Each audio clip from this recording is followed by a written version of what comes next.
কি হলো? সকাল সকাল এসে চিনতে পারো না? হ্যাঁ, চিনতে পারছি না তো, এত সকাল সকাল তো আসলে না। সত্যি এই এত সকাল সকাল করে আসলে? আসলাম, রেডি থেকে চলে আসলাম। আমার না খুব ফুচকা খেতে ইচ্ছা করছিল। ও বাবা, আসলাম এমনি ডিমান্ড। মা কালে বলেছি কি নিশা ঘরে আসবে, হুম। নিশাকে বলবো কি আমার না খুব ফুচকা খেতে ইচ্ছা করছে, চ সন্ধ্যাবেলা ফুচকা খেয়ে আসি।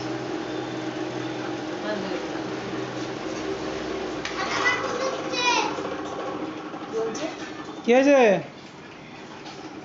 ভালো ভালো লাগলো না, চল যাবো। না, চল যাই, ফুচকা খেতে যাবো। চল যাই।